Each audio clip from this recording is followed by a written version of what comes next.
because a lot of these directors are sort of working out their own psychological, landscapes with their films. Really specific geek, really niche geek. Precious, like, dandy geek thing. Fucking hate it. It's the fucking social self-press glasses with the tweed jackets. Yes, the tweeds. And the turtlenecks. Like and like your pant leg, like you're showing a little bit of sock, but it's like a corky sock. Fuck that. The big hormone Enneagram.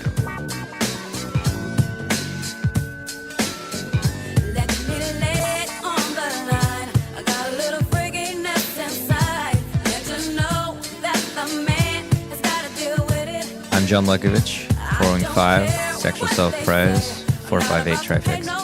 I'm David Gray, self-pres sexual, 9 with 1 wing, 974 Trifix. What up, it's Emeka. I'm an 8-wing-7, sexual self-pres with 854 fixes. Hi, I'm Alexandra. I'm a social self-preservation 9-wing-1, 963 Trifix. Like and subscribe on Apple and Spotify, and leave us a review. If you want to support the show with a donation, you can find us on Venmo at Big Hormone and paypal.me/Big Hormone. You know, something might be interesting is like even like something as silly as like movie genres. Because I was recently recommending Enter the Void to somebody who is working on their sexual blind spot, and he like made a painting and it kind of looked like Enter the Void's kind of thing, and I was like, and it was hard for me to kind of define like what makes a sexual instinct genre of a film. And I mean, it could be kind of just a light, interesting thing. And then, that'd be fun. I've been watching some movies with Ikram and her best friend, who's 5, social 5. And so it was an interesting discussion. We started off watching a couple 5 films, and so it was like looking at a rejection film, like what makes a film a rejection film. And it's really interesting when you see a movie that's written and directed by a certain type, or certain types that, filmmakers that do their own stuff, like they write and they direct it. So it becomes kind of like their own inner landscape. So the next film we're going to watch is by Paul Thomas Anderson. That's a very attachment frustration story. And so that could be an interesting angle. Remember that Chernobyl series? That was a good 5-8. Yeah. Have you guys all seen Suspiria? I love Suspiria. I've seen it. I've seen parts of it. Yeah. I love that movie. I'm scared. I think that's sexual, social, 5-wing 4 kind of space. Oh, cool. Mm-hmm. Yeah. The director. Ooh, that's a cool type. Yeah, it's interesting. Who's the director? The director is the guy who did Call Me by Your Name. He's Sexual Social 9. But what's her face? Tilda is a 5, and that Also film, Sexual Social, and that film feels more 5-ish. Yeah, it really does. Luca Guadagnino. It feels very hexad-y just all around. Yeah. I mean, except for not 2 and 7. Right. Yeah. No, the remake is definitely one of my favorite movies, especially the ending scene. It's just like the absolute overwhelm.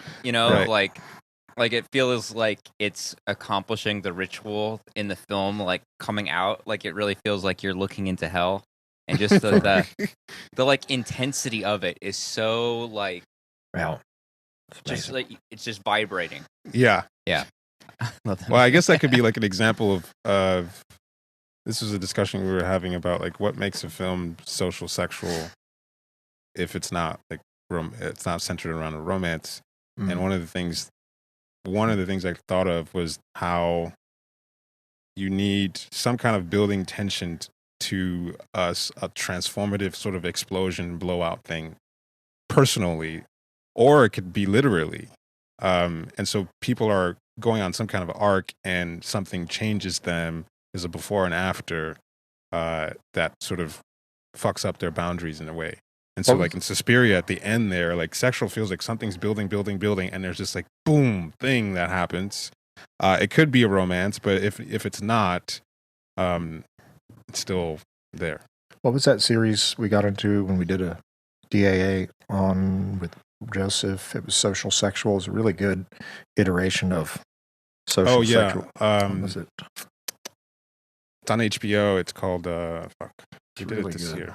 White Lotus. Oh, White Lotus. Yeah. Oh, Yeah. I kind of love that. It was really good. It's really into that. Yeah. So it's like this thing with social sexual, at least it seems like the sexual middle is like how close you can get to an edge, flirting with disaster or like some kind of edge. Sexual, it seems like you have to do the disaster. Yeah. Yeah. Right? Whereas sexual middle, it's like playing with it in the atmosphere. Mm-hmm. The tension. Yeah, like the Lotus, White Lotus show. I liked it, but there was this kind of, I guess like it did feel like more of like a tease than going there, because it was kind of like these like butterflies flying all around, and like some bad things happen, but at the end like it seems like actually nothing even happened. Right. Sure. And I was a little bit like, why did I watch this? You know, like That's it was intriguing. Yeah. It was intriguing like as it went along, but I was like, all right, what's it building up to? Where's the thing? Yeah. It's like, and it didn't go there. Yeah. It's like cotton candy. Very There's incomplete. this big cotton candy. There's this big fluffy thing, and it melts down to just nothing. I got like obsessed with it. I was like reading every single thing I could find with it afterwards. Because the idea of a tease really does work. Because then you're like, well, what? what happens? The music was really good too. Interesting stuff they did with the music. Mm-hmm. It reminds me of Twin Peaks. You guys ever watch Twin Peaks? I did. I like. Everybody fucking loves it. Like I couldn't finish it. I couldn't stay with it. I love the movie Twin Peaks. That's one of my favorite Lynch movies. The thing is, finishing it isn't the point, because that's the thing. It's the journey. It's not. There is no finish line. It is the pull. Is the there's something around the corner. Is the intrigue? Like, what's the mystery? It's gonna pull you in. So you're getting sucked in, but you get to the end, and there is no end. It just keeps going. So you didn't need to finish it. Yeah, I didn't. How are you typing it? No, I mean David Lynch is self-bisexual, and he writes and he's directs my everything. type twin. Oh, right. I just so it's all about allure. Enough said. The whole like kind of like soap opera thing where it's like whatever the note like getting higher and lower and then kind of like flat acting and stuff. I was just kind of like, I don't care. I get it. I want to see the new one though. Care. Yeah. Yeah, exactly. Yeah. No, I want to see the new one though, because like my friend Reed was watching it once, and I like walked in, and it was like it seemed like the weird leering promise of the first two Twin Peaks seasons from like the 90s was like boiling over, because it had this thing come into reality after the atomic bomb went off or something, and like got into these like I don't know, it was like beautiful and weird, and it was like. Yeah, you would like the newer one. It's a lot. I was kind of blown away, because I was like, wow, because he's old now. Like this is like 20 years later. And I was watching, I was like, man, like this guy is still the weirdest thing on TV. It was really good. Like you would think, he's gotten old, he's lost. He still made something that was really uniquely strange. Yeah, it's worth watching. I recommend it. So would you like, I'm thinking about Suspiria, and like one of the things about Suspiria that seems very sexual is at the end when the Mother Suspiria and Pandemonia or whatever are like revealing themselves, and people are literally like blowing up, and what happens is she opens her chest and her wound is vaginal. Yes. Right, and it's like this zone where there's like I don't think there's any men in that scene. Right. It's just like pure chaotic, like fecund over sexual blood, feminine energy that's like so like hyper on one end of a pole. Yeah. Right. And condensed. It's got both like condensed, and it's got Mother, Maiden, and Crone all in the vibe. Yeah. And it is just so hyper sexual without a sexual object. Right. Yeah, totally. And like that scene feels like dipping my brain in acid. You know, just like in a good way. I was just like so charged up, and it was so like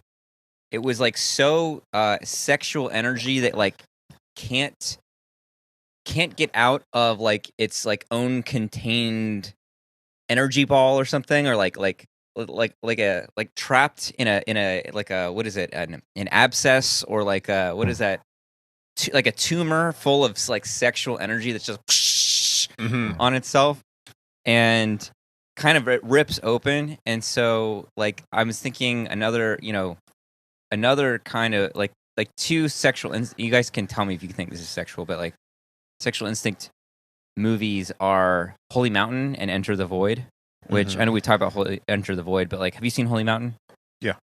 Yeah, I've seen. I haven't seen all of it, but I've also seen by that same guy, Santa Sangre, and I think he's Sexual Self-Pres 7 week 6. Yeah, and that doesn't have the same. It doesn't have it as concentrated by any means as Suspiria, but because it's not a horror movie or something, but it's got these like similar images and things that kind of just keep poking you in the eye and in the soul.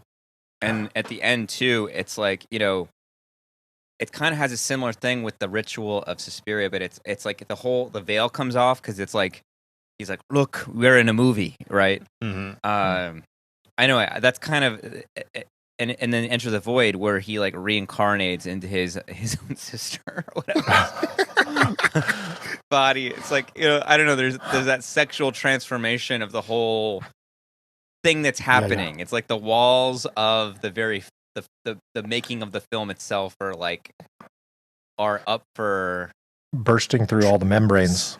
Exactly. Yeah, Courtney had a comment, just like it'd be interesting because when we explored sexual instinct in formerly known as DAA, we looked mainly at just like romantic examples, and so it would be interesting to look at, because there's lots of sexual instinct examples like in these movies that don't have anything to do with romance, and I think that's more interesting to look at, because for the most part, most people aren't necessarily in love or in a romantic situation most of the time. So like, what are they doing with their instincts when they're not? Yeah, there was that one I posted in the group a while back, a couple of years ago. It's like as a sexual social movie example. I can't remember the name, but it wasn't overtly about a romantic something, but it was kind of a romantic competition between two women at some school, like a ballet school or something like that. I'll look for it. So part of me, like what I was connecting with back to like Twin Peaks. Do y'all think Antichrist by Lars Van Trier everything by him is Sexual Self-Pres. Sexual Self-Pres also? Yeah. Because I was kind of like getting like, that seems closer to David Lynch energy to me. Oh yeah. Like the atmosphere more imbued with something that it's erupting, but it's not quite as like open. It's got the social blind thing. And then anyway, and then like Mulholland Drive, is like, I haven't seen a lot of Lynch, but like I think that's my favorite Lynch movie, and it's just like this kind of, the whole under the surface is vibrating, but it's still like there's a certain surfaceness in Lynch. You know what I'm saying? Like he's still kind of got that like focused on like LA and like the desert and like a little bit of like even the glam of like people's appearances. And so like, even though the characters are like in a bardo, they're still like, you can't tell that you're actually in the afterlife. It's just got this like suggestion of afterlife. Does that make sense? Yeah, I find this really interesting. Just you can sort of hook into a certain instinct stacking, or like attachment, for example, because a lot of these directors are sort of working out their own psychological landscapes with their films. Certain stories they keep going back to, like Paul Thomas Anderson. Every movie has to do with some kind of makeshift family, trying to like look at attachment as sort of this umbilical cord, even if it's not your own blood family. Every single one of them The movie I was talking about just a minute ago was called Birds of Paradise. Okay. I might check out Is the that new? trailer. It's, I don't know, 4 to 5-ish years old, I think. Oh, I've never heard of this. No, there's one, Birds of Paradise, that come out in 2021. Is that the ballet thing? Yeah. It's 2021. Yeah. Okay. Yeah. Would you say it was? It was. I Like think it's you said it was a social social to me. Yeah. I mean, it's kind of overtly sexual in the sense that there is a competition between the two young women for a guy's attention, but at the same time, it's really sort of about just overall sort of being the, I don't know, sexual victor kind of thing. Just in a more general sense. At least the movie poster colors remind me of, what is that HBO series with the colors? Euphoria? Yeah. Was that yeah. you watched that, right? Mm-hmm. What was that? Was that social sexual? Probably, yeah. I think so, yeah, to me. I think the guy is a 7? Guy that that directed it. Yeah, I remember watching that with one of my exes, and it was very social sexual. Yeah. What was I going to say? What do you guys think that Beau is Afraid was? Felt self-pres social as fuck to me. Self-pres social? That was self-pres social as fuck. Abusive levels of self-pres social. Yeah. I mean, that's one thing I was realizing.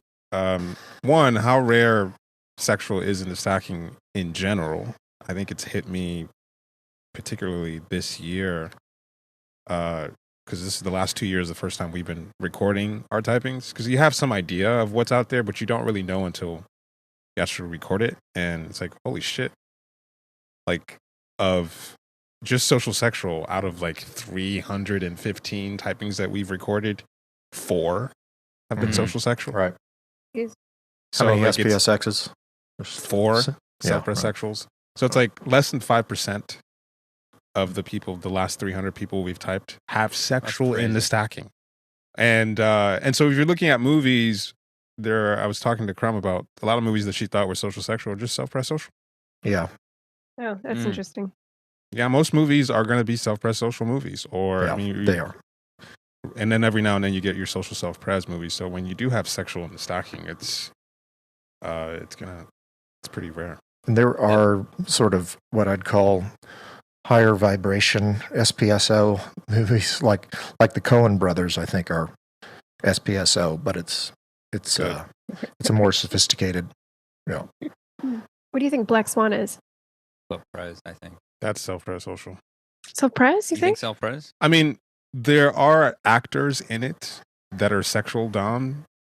I don't think it's a sexual movie, but I kind of figured it was not self-pres. Well, it is. I mean, I think it's about integrating the sexual instinct. Yeah, it's definitely that. But yeah, it may ultimately be SPSO in a way. It's hard to say, actually. Well, because there's 2 actors that are sexual types in the movie, and so it sort of charges up the thing. But the main character is dealing with struggling with how do I how to be transformed. You know, so that to me, the story is about a self-pres social struggling with the sexual instinct. Were you seeing her as social self-pres, Alexandra? Yeah. I don't really know why, though. I think it just gets into like the thing of like the mother, and I don't know, there's like all of these like social relationships that get involved. Like it is ultimately her relationships that transform her. Yeah. She seems contained, though, the character. I mean, I think Natalie, I think the actress is self-pres. Yeah, she is. Yeah. So we're talking about Beau is Afraid. That's by Ari Aster. He's self-pres social 6. Yeah, he did Hereditary and Midsommar. Midsommar, yeah. And I think those are like, I love this movie. Like those are like really, like high artistically, but also insane thing of self-pres social.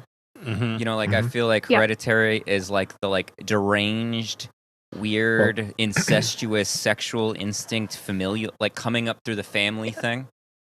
I think to me, this is has to do with the synflow, contraflow thing where they're tapping, SPSO is tapping into sexual self-pres. Mm-hmm. Oh, right. Yeah.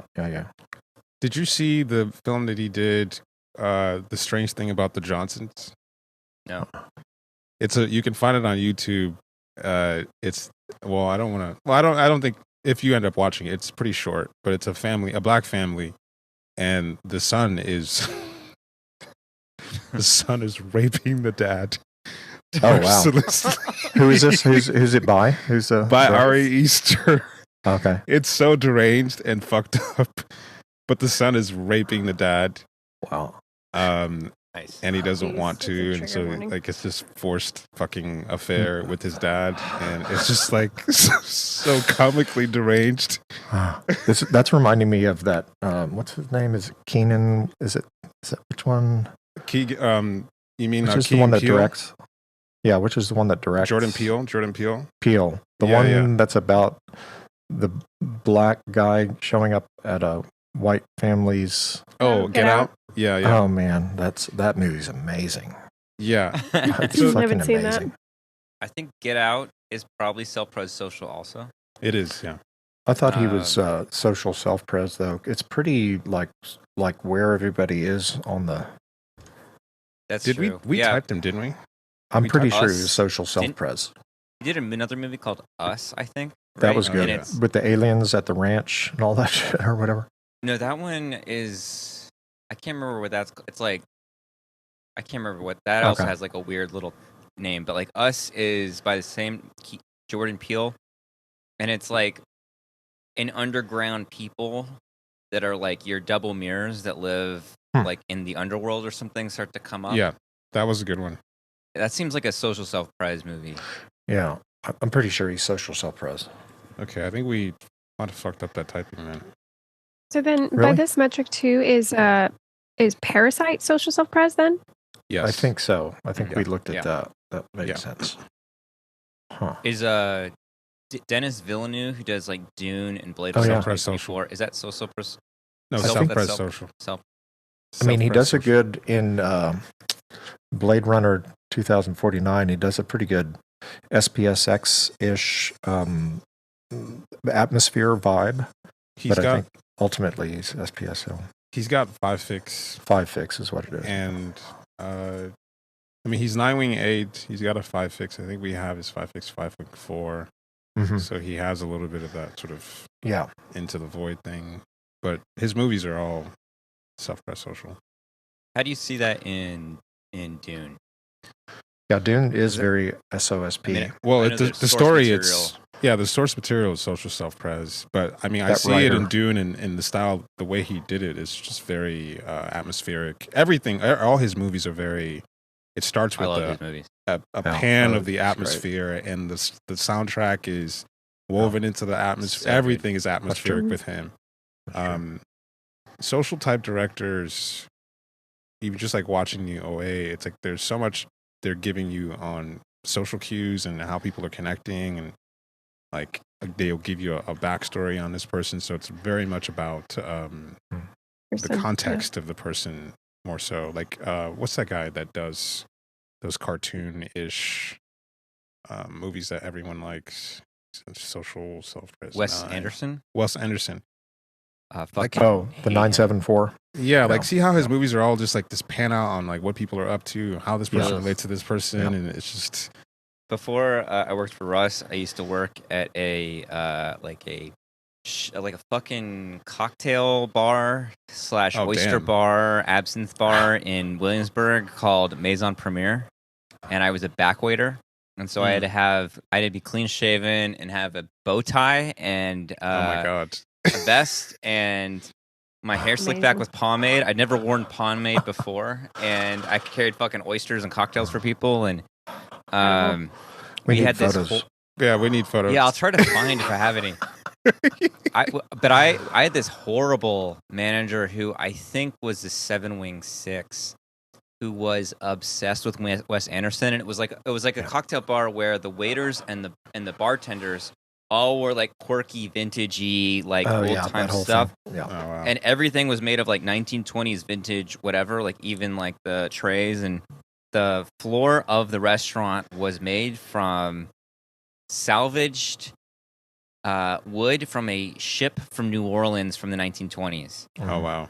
And I think it's still around, Maison Premiere, and It it was a horrible experience. But I got very like efficient. It was like I was like whatever. But I hated this guy, this manager, and he had one of those like oh no, curly mustaches.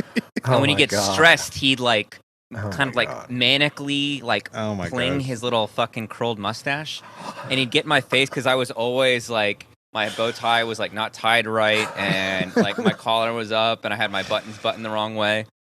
And but Wes Anderson would come into the restaurant a lot. Oh, really? That makes sense. And it was all hands on fucking deck, and he'd go, he's here, and he would just be like you could tell that his own aesthetic was deeply informed by Wes Anderson, and Wes Anderson would come in like with the REM guy and stuff like this, and I was just like, yeah.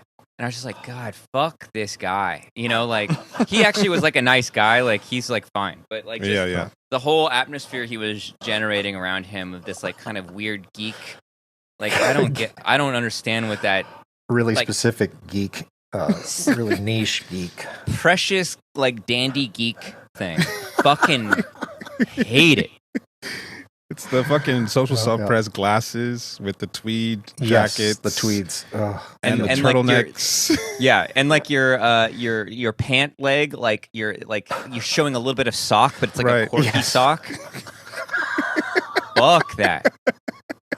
Oh man. They would get all the cufflinks and like little like tie clips. They would all be like it would be a thing. What they would be and they wearing. were into it. They were like, "Ooh, check me out." They were so into it. I would, my former friend Brent. He used to work at a bar next to, what is it, Maison Premiere, and he's like, this was years after I no longer worked there, and apparently, like, he was like tending bar.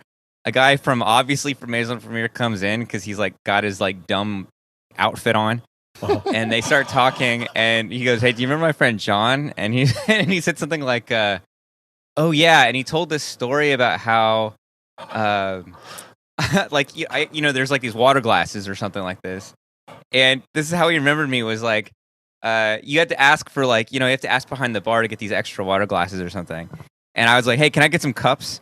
And the guy's like, "They're glasses," and I guess I said to him, "Can I get some cups?" And like, that was his one memory of me. There you go. Like, it's such a dumb fucking thing, but like to years later be like that little prissy and specific that you're like, this guy called him a cup, like it's my little water glass. I don't know. He didn't honor the glasses. Didn't honor the glass. Yeah. Fuck that place. Anyway. That's fun. Yeah, it got me revved up on it, but yeah. Anyway, let's find some better social self-pres directors, because Wes Anderson is a crime against social self-pres. What do you think? Actually, there was a movie. It's another social self-pres 974. That's how I typed the movie. So I'm assuming the director is that. There's a one. Let's see. I saw it recently. It's about two twins, black girls. Yeah, you watch a lot of movies, right, David?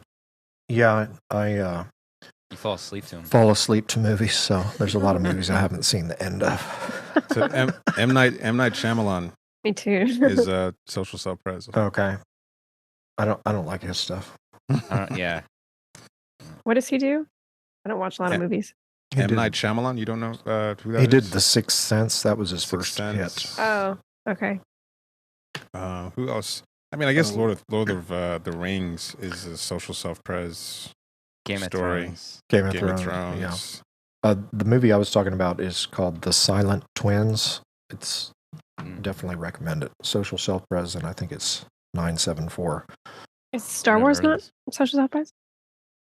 Well, I mean, I think George Lucas is SPSO, but social. But yeah, I mean, it's got some of that civilization building, world building, social self-prezi stuff. Mm-hmm. Hierarchy, this or that, in, out, Mm-hmm. I'm not helpful in this conversation. You don't watch movies? Yeah, Alexander's not much of a movie. I don't really watch a lot of movies. I appreciate them when I'm exposed to them, but I really don't seek them out. kind of just falls asleep. Mm. We have a Who theme here else? with the nines in movies. I know. Yeah. Yeah, Alexander, why aren't you like? Yeah. Why don't movies do it for you? What's wrong with you? Yeah. It's not that they don't do it for me. I just don't seek them out. I just think it's going to be like too much of a like commitment up front. And then I just keep procrastinating watching them. Well, why does TV shows like Love Is Blind do it for you? And Yeah, what about 'cause that? those are like commitment? 12 That's like hours. a 12-hour commitment Yeah, over the like- course of weeks. so what you just said doesn't make any sense because you're locked in for years. I mean, because they're Yeah, movies but- about the same stuff that you like. They're movies about little They are, relationship yeah. drama, and it is done even probably more nuanced and. Is it because you're committed to truth and reality? You want to see your reality show? I don't know about that. I don't think it's that. I don't know. It feels like there's like a difference in commitment. There's a difference in like demand of attention also. Really? Yeah. What do you mean? You don't need to like really pay attention to like Oh, so dumb you're saying, shows. okay. Be I painting mean, your for me, if nails. I'm watching it, I'm watching it. There's yeah, no. John's that way too. I can't half watch something because, like, yeah. Alexander, what was that movie we saw for your birthday? The Korean movie? Past I'm gonna lives. Past lives, I think. Yeah, that was probably social self-pres. Yeah, I Oh. think so too. I got another social self-pres series on Amazon that's really good. I think I've mentioned it before. The English with Emily Blunt, I think it is. Oh, It's you really mentioned good. that. I've never seen that. The English. Yeah. Is that actually interesting? Yeah, it's good. How are you typing it? Social self-pres. It's got, Okay. I think whoever did it has 7 fix or is a 7. So it's, but it's an interesting iteration of social self-pres in the sense that it's got a lot of these kind of sort of face-offs between personalities, like who has the stronger, more resilient or potent personality. It's almost like, because it takes place in the Old West, and there's a lot of kind of, well, there's literal, what do you call it, gun duel stuff, but it's the bigger thing is more just the personality. Yeah, territory. Yeah. Worth It's checking good. out, maybe. And it's stylistically, it's the cinematography is beautiful. I'll watch Passages that Ikram posted a link to. You guys watched it? I watched it. Did you It's watch good. it? Yeah, I've watched it. We watched it. Kind of drove me nuts. Yeah, it was. I was impressed that it got under my skin. Well, particularly that actor. He won some award recently because I thought this is the most infuriating iteration of Sexual Six I've ever seen. And it was like, it felt like unhinged sexual instinct. Like, are you seriously going to, all right, I had sex with a woman, and then he tells his partner that, and then he's sort of like this in between. I'm going to pack my stuff, and then he's going to tell her that he wants to have kids with her. I don't want to spoil I don't not think I'm spoiling anything, but it was so unhinged that I was like, yeah, are you fucking serious? Yeah. Do you? What made you say 6/7 for that character? Because it the thing about Six that it's so infuriating to me is that they can do, especially Sexual Six, is that I'm going to create as many car crashes as possible, and while staying attached to you, and I want these instigations to get under your skin in your head, and I want you to talk to me about it, and I want you to sort of like console me about the damage I'm doing to you, and also I want you to feel bad for me. And so I'm going to fuck things up, and I'm going to fall on my knees and beg for forgiveness. And it's like this sort of like this passionate need for affirmation, and at the same time, but I'm such a fuck up. It's the most infuriating iteration of sexual I have ever seen, because it's basically setting a house on fire and then crying for forgiveness. Totally. Yeah, that's a really good point. That's a really good point. Is that sexual self-pres? Sexual. Well, this one's sexual social, so it's even more chaotic. Okay. There's no grounding, so I'm grounding myself in the interpersonal chaos. I'm starting with all this sexual hook thing that I'm doing, and it's hooking people with fucking disaster.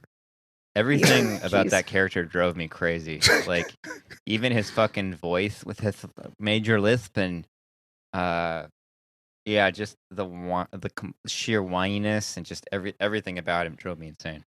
Yeah, and I just feel like I mean, self-pres 6, social 6 are like doing it in self-present social realms feels less provocative to me, but to be that reckless in the attraction realm, it almost feels like I couldn't believe it. It just felt like someone's threw fuel and set your attraction whatever on fire and is just crying about it and wants you to like console them for the damage they continue to do.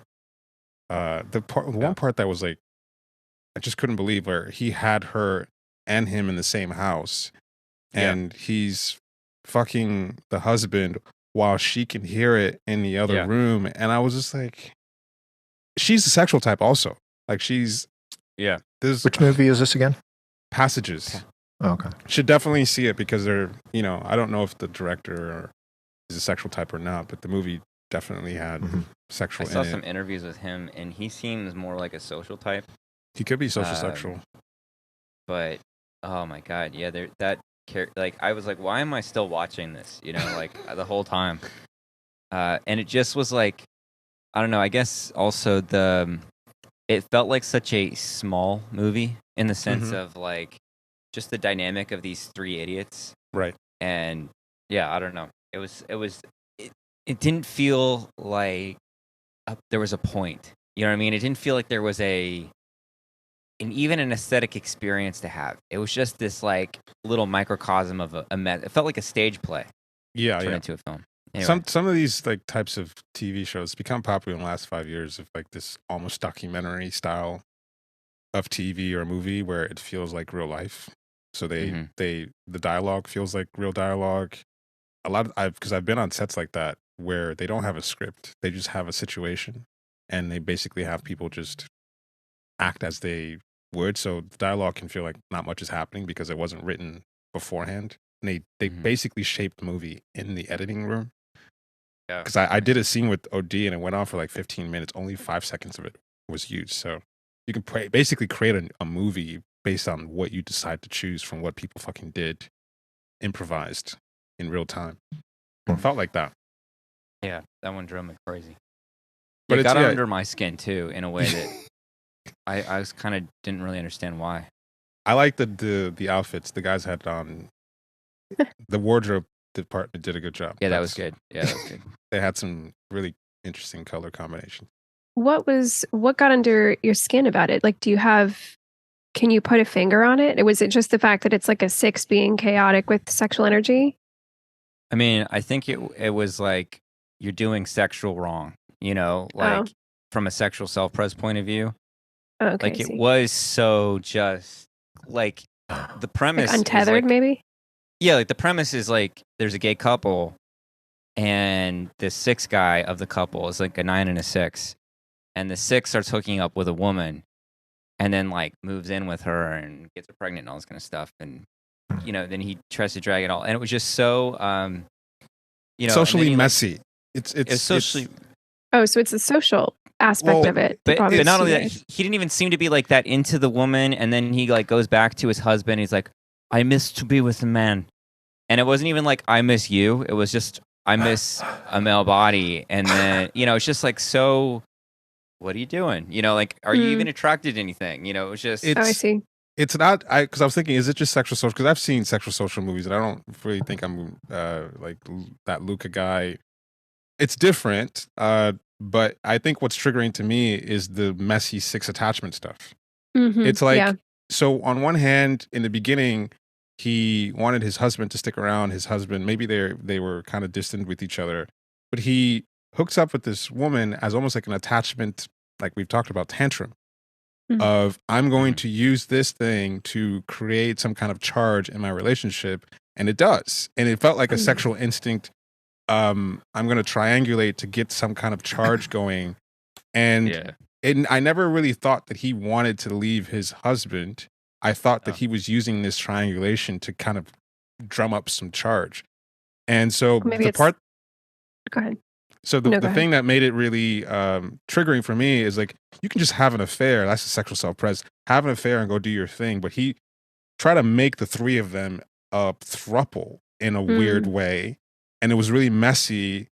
I just wanted to punch the dude's face in, because it was like, like you're stringing these two people along, these two nines basically. They both love you, and you've created a situation where, I don't know, like it's not clear. It's like the 6 in and out thing of, I got 1 foot in, 1 foot out, and I'm just fucking with each one to create some kind of charge, and at the same time, I just ruin everything. Well, it's like, okay, there's the sexual lead that is like, you could say that it's to create the charge, but the 6 structure by itself is it's causing drama to provoke a response that shows that you care about them. So that's what he's doing. I haven't seen this movie, obviously, but he's trying to provoke, not necessarily to start up. Well, I guess it is to start to create some kind of charge, because that's how he experiences care and support and all that kind of shit. But yeah, it is like creating drama so that you can put out fires, because if you do that, that means you care. Exactly. So it's the 6 stuff that's really triggering more than anything. 6 in the sexual instinct, because it's like trying to create attachment through drama, and it's just like, yo. And then that last, like that last scene or couple scenes where he goes from one to the other, it was just like, fuck, So it's right, I do believe that he was into them, but it was like this sexual attachment thing. So what feels wrong is this sexual attachment thing of, you're just so desperate to get someone to be attached to you that you're just doing jumping, gymnastics to just like get attachment here or get attachment there, and it's not even really care, where are you, who do you really want to be with? No, I just want to do whatever I can to make you care. I'm going to create all these car crashes to make you care, and then apologize, and then do it again so that we can keep reattaching. It was just like, dude, fuck off. That sounds like a nightmare.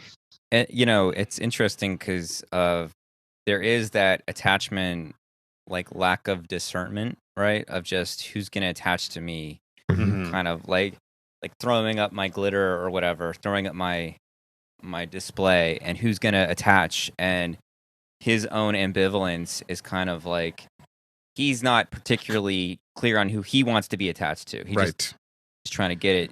Yeah. And I was just imagining being on the receiving end of something like that, because the girl really loved him, and she was pregnant with this baby, and she wanted to have a family. He actually met the family and everything.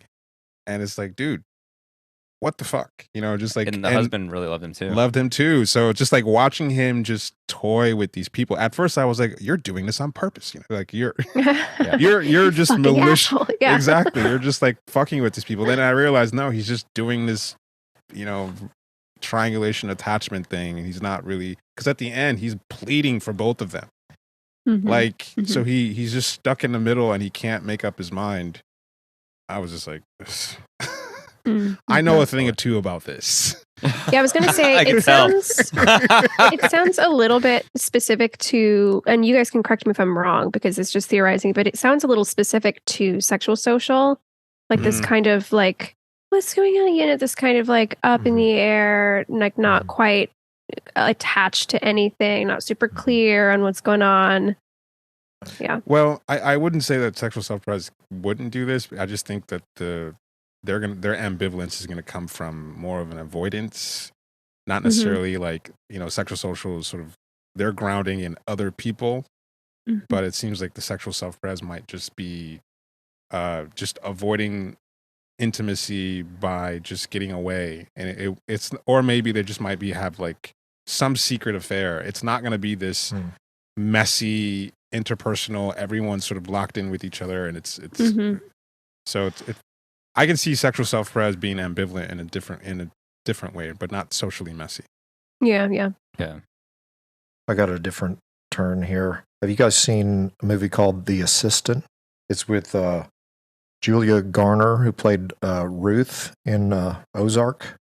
No, It's I heard of this movie though. Well, it's SPSO, like just shoving your nose into SPSO, just oppression of the workspace, being in a fucking cubicle with other people. It's like very Bermuda. It's interesting stylistically because there's this boss, that's referred to constantly and you never see him. And so that makes him sort of more of a powerful presence, right? There's this boss father, right? Archetypally, right? That's somewhere, you're getting approval from or not. It just gives you the claustrophobia of that whole world of, just working. You can't even tell what kind of job or what kind of business it is. It's just, it's just pressing your nose into just that hell of cubicle world 9 to 5. So if you want to work on your hatred of self-press social, that's it. Watch The Assistant. Yeah.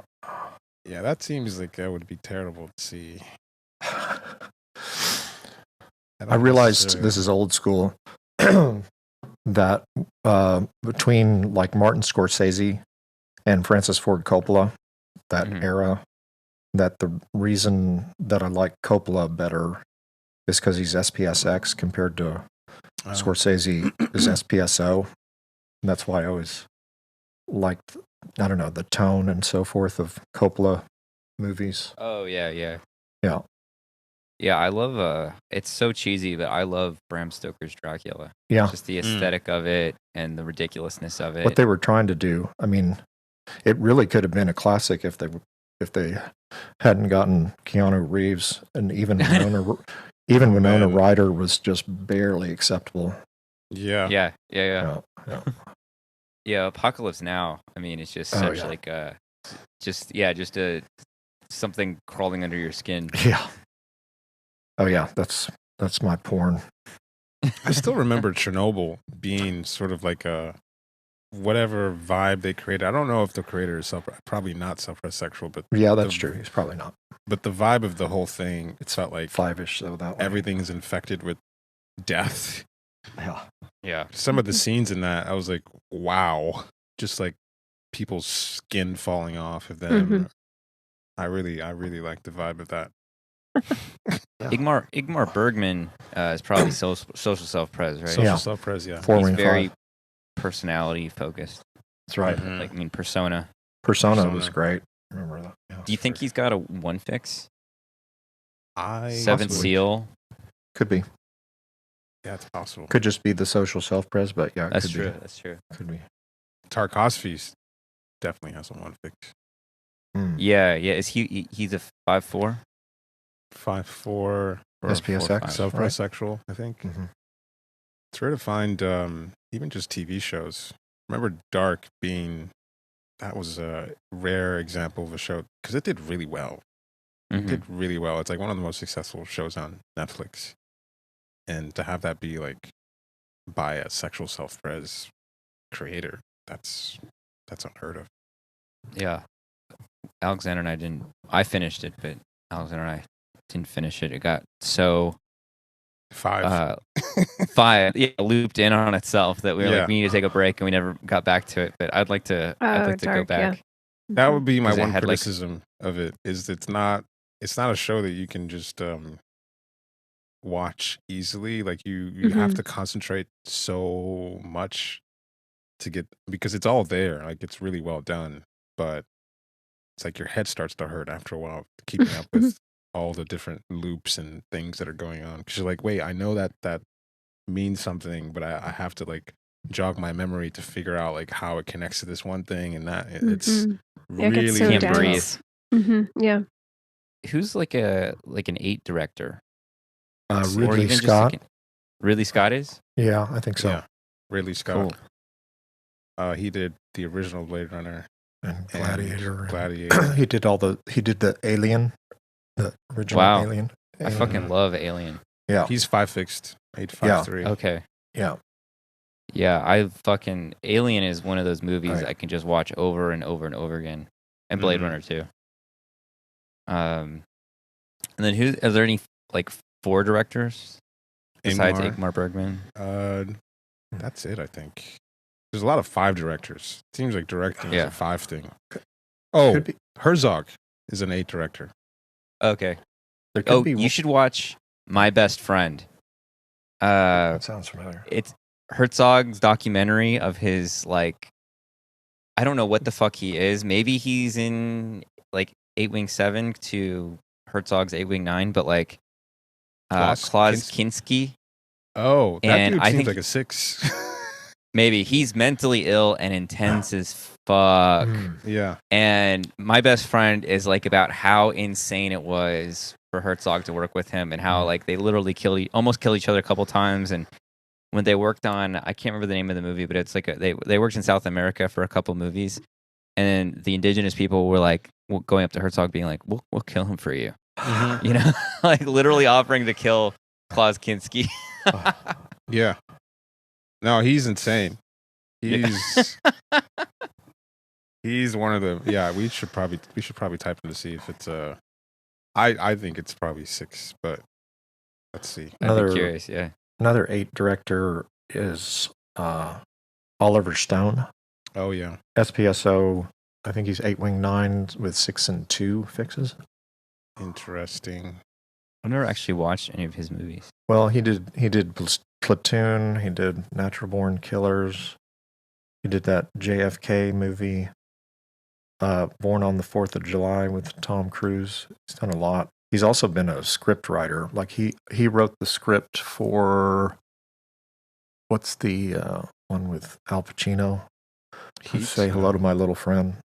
Scarface. Scarface. He wrote that script. Oh, okay. Brando's done some movies, but they weren't good. Yeah. Where he was like the director. Yeah. Yeah. He's directed some movies.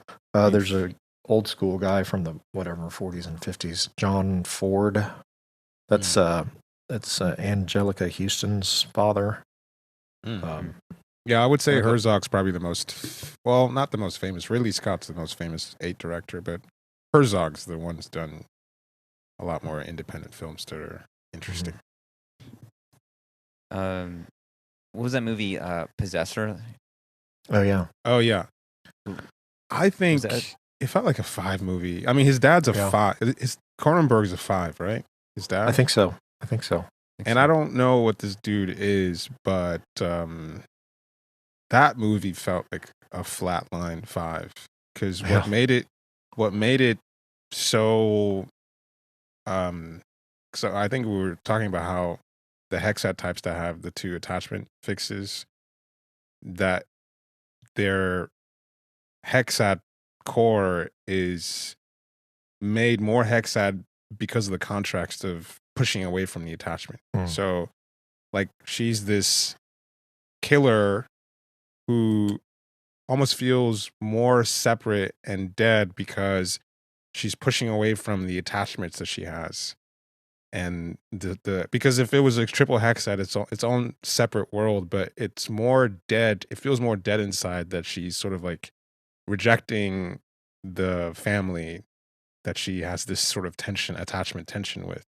So there's something there where, like for example, Lars von Trier, his movies just feel so removed from attachment to such a degree that there's not this tension with it. Whereas that movie felt more dead to me. It felt more because you got the kids and the family there, and it's just like cold. Yeah, colder in a sense, because it's like the backdrop of attachment makes the 5 even more dead. Yeah, Possessor felt like self-pressed social flatline 5. Are there any 1 or 2 directors? 2s in show business is pretty rare. Oh, I think that one guy, Tyler Perry, I think he's a 2. Oh, that's interesting, dude. I gotta write that down. That would be interesting to do for DAA. I think he's a 2 Wing 3. Yeah, he's got a movie about himself that he's making. A documentary. Maybe it's documentary, but I thought it was maybe like actually like a movie, but it's it's not called like Tyler Perry. It's called like Monica's Boy or whatever his mom's name is. Yeah. I saw. And I thought that was a really interesting way Yeah. of naming a movie about yourself. Let's see. Yeah. I think I saw it on Twitter. It was trending. Some guy was like, "This is really good." No, he'd be interesting to look at because he just made himself a fucking media mogul from nothing, from like writing these plays, selling out these tickets, completely self-funded, and he was making so much money from his plays going on tour, and then it became movies, and no one's funding black movies, and completely self-funded. He was making so much fucking money, and now he owns the largest studio in America. Oh wow. He built a studio in Atlanta. He bought the military, let him buy a military base. Wow. And so he's like a billionaire. Like he's one of the most successful African Americans. Yeah, that movie's called Maxine's Baby. Yeah. Which I thought was like, just, I don't know, that was an interesting way to frame your documentary movie or whatever. Just about you is like about his mom. Yeah. Got to make it about his love for his mom. No, that's interesting. Him, Core 2? I think so. 2s are so weird. Who's a 1? I'm trying to think. I mean, 1s are pretty rare. Nobody talks about that. Everybody wants to be 4. What about the 1s? Yeah, 1 as a director would be really interesting. Yeah.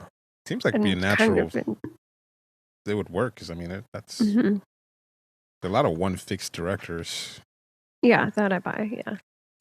The number of 5 directors, given how rare 5s are, is kind of ridiculous.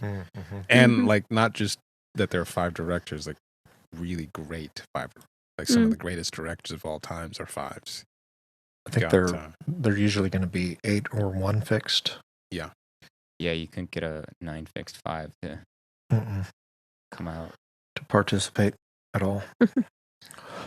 Would they mostly be 5-4s, I'm assuming? No, you got both. To kind of stay in that kind of conceptual image spot. Well, I guess Kubrick, Tim Burton. What do we have? Hitchcock as? Is he Hitchcock is also 5-4. Okay. Tarkovsky's 5-4.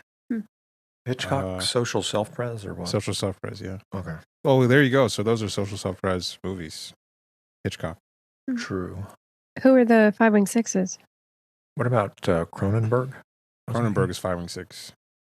Oh, you know the guy who does? Well, actually, I don't know if he's. I don't think he's 5-6. Actually, the guy who did Lobster. Oh Yorgos. Yorgos. I feel like he's 5-4. Social self. He's social self-pres. His movies are social self-pres. What was the one that you showed us?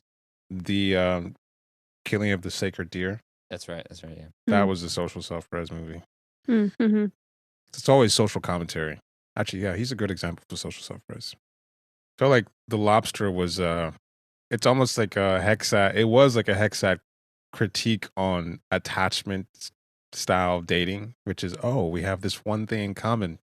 Let's get together and let's have kids.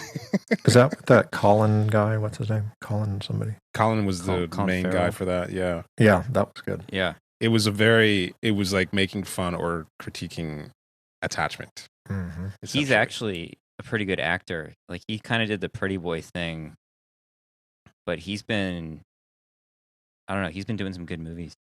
Mm-hmm. No, he's a good actor. Well, where are we at? We got anything else? Have we not hit any stackings? We've talked about social, sexual, self-pres sexual. I think the only social sexual we talked about was White Lotus. White Lotus, yeah. What's another? Kubrick is social sexual. Yeah, his really? 5-4. Yeah. Yeah. I mean, you can see it like it's 5-4. So there's the, that ominous thing, but then he does all kinds of things that are playing with light, and lightness, like in 2001. There's these waltzes that are playing. Oh yeah. It's got that kind of levity thing. It's like a humor. He also has that sexual middle thing of flirting with, either literal romance or there's some kind of like arc of transformational arc that people are going through. Right. Even like Clockwork Orange felt like a very social sexual aesthetic film. Yeah.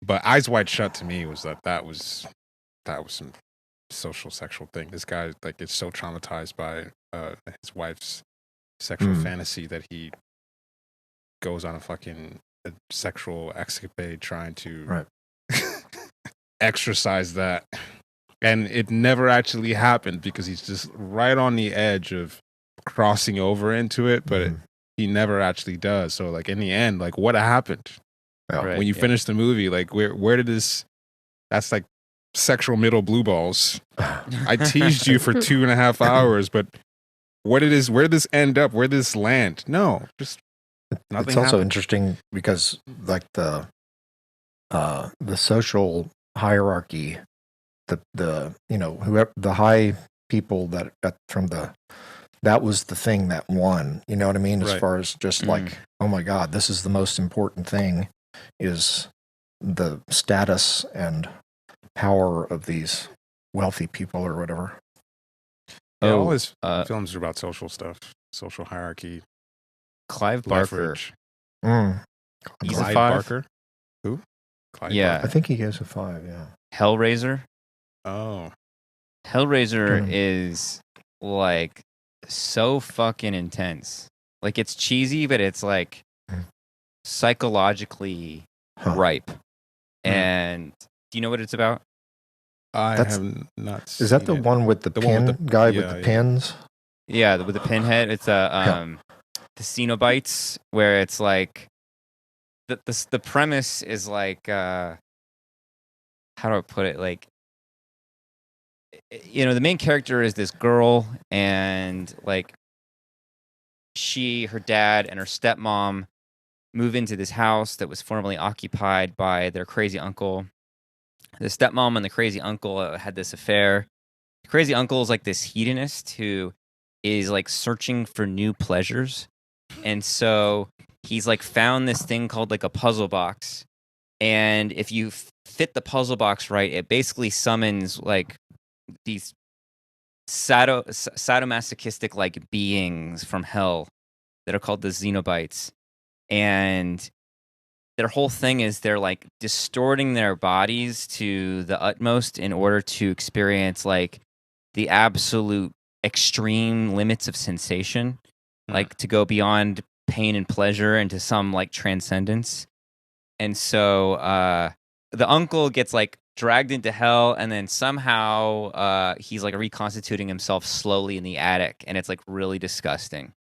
And the girl, the main character, finds the puzzle box and summons the Cenobites, and they're gonna like take her, and she's like, hey, it turns out my uncle actually escaped you guys, and I'll give you my uncle in exchange so that you don't take me. And it has like just some of the best lines, and it's just like it's like cheesy, but it's like disgusting, and the body horror is so intense. Yeah.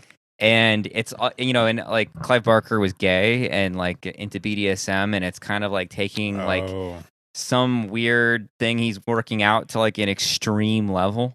So I don't know, it's really worth watching. It's crazy. That's one thing that it's funny how like imagery in people's collages mirrors like what you'll see in movies. So like the whole body gore thing is so specific to Self-Read Social, like because it's gross in a particularly unattractive way. Yes. yeah. It's so disgusting in a way that self-read sexual disgusting isn't. It somehow pulls you in a weird edge, but self-read social disgusting or something is about so the like it doesn't leave anything to the imagination. It's just like zombies. a pile of flesh, or zombies or something like that. So we were talking about direct. the Walking Dead series, how there's like 3 spin-offs of that, and it's just like never-ending survival zombie stuff. It's Yeah. self-pres, social, just Oh, man. endless. People Yeah. love that stuff. Talking about like how self-press social does, or the different stockings do love stories. Because I mean, most love stories or romance films are self-press social, and it just feels like boy meets girl, and they go through different challenges, and eventually I'm integrating you into my lifestyle, into the things that I do, and it always feels like it just feels really straightforward.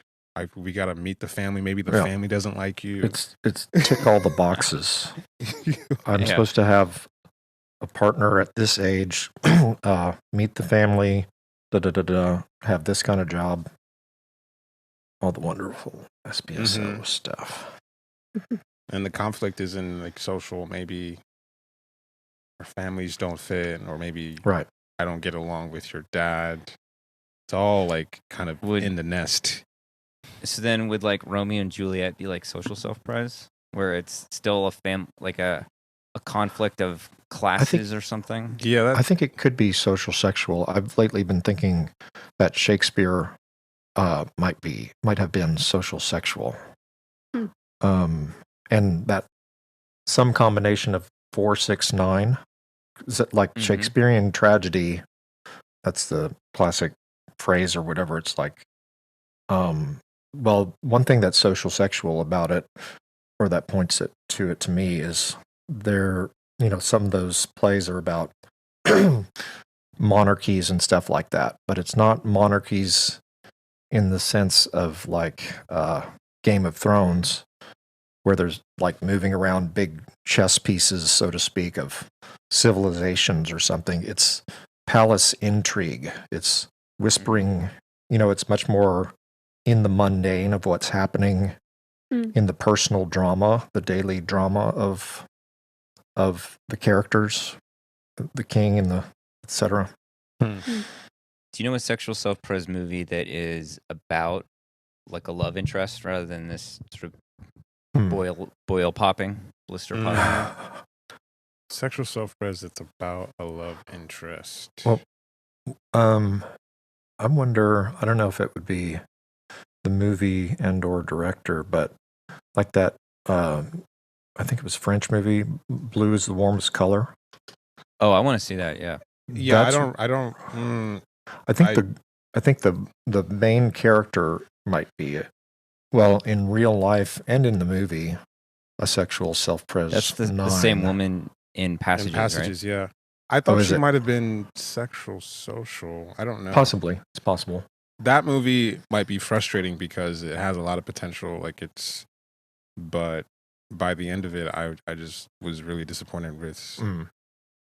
I don't think the director is a sexual type. Okay, yeah, and it's really obvious. Right. Like when you look at the sex scenes, it's like, dude, what are you doing? Like, it goes on for way too long. It felt self-pres social, but it's actually, no, it's like really good lesbian porn. Actually, I wouldn't say it's good.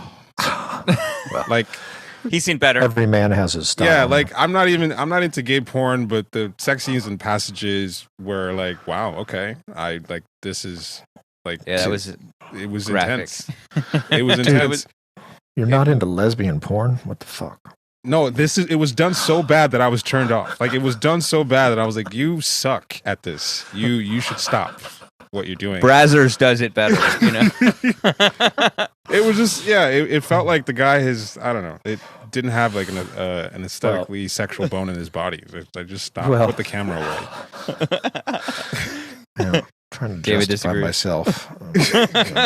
David will take any lesbian porn. I was not impressed with what I saw, but the story itself was also frustrating.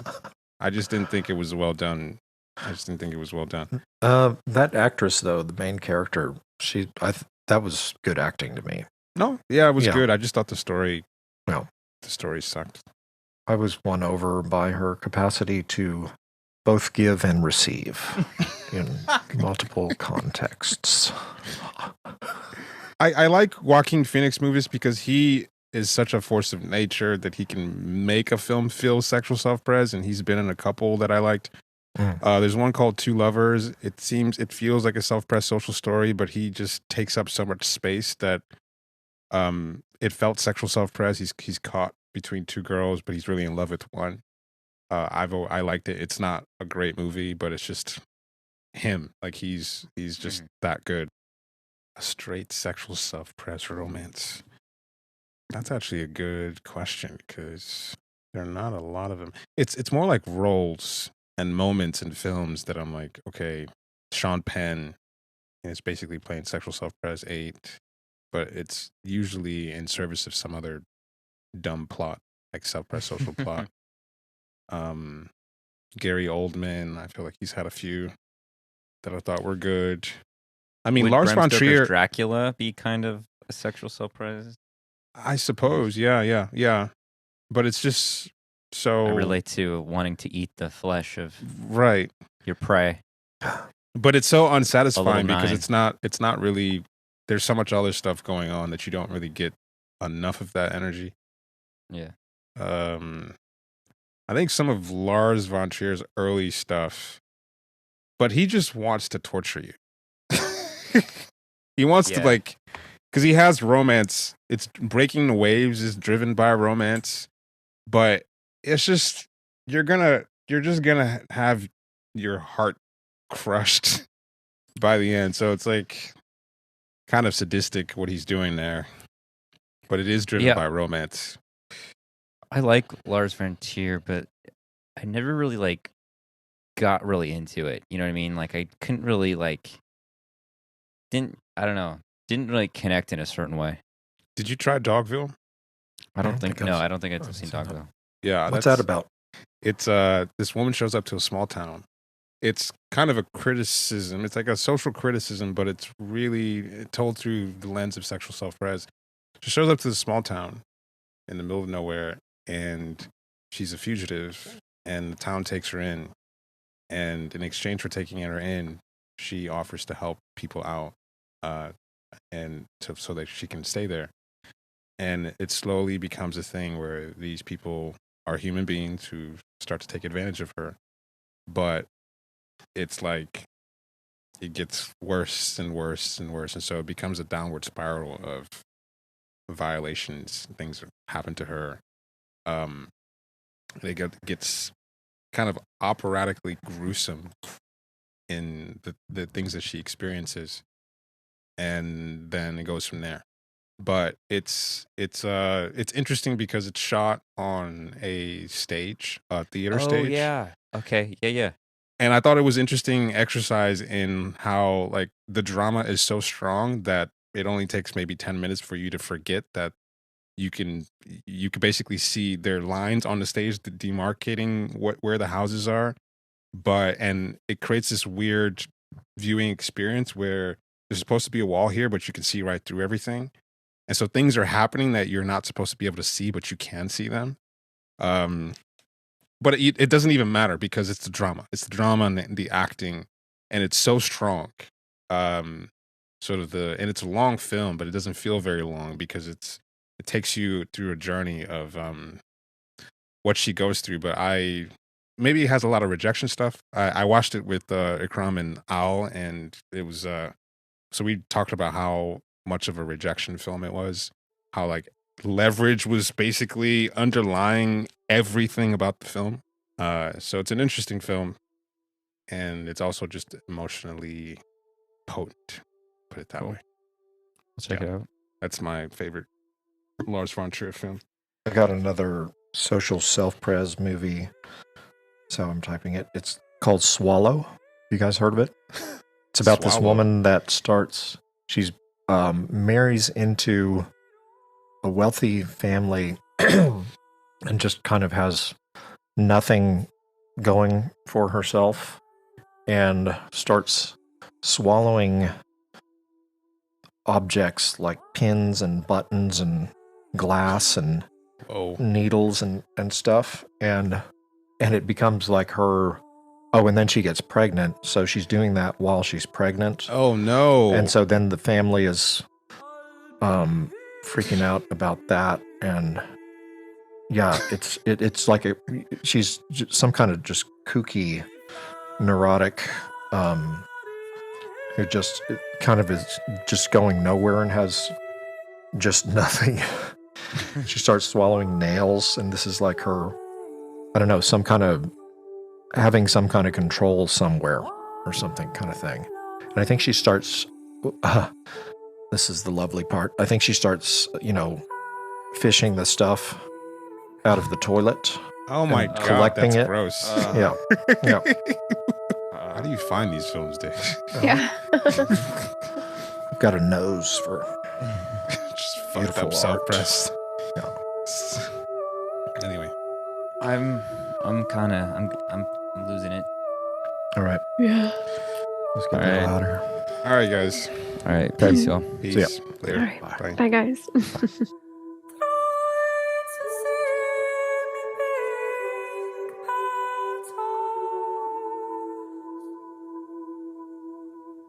Try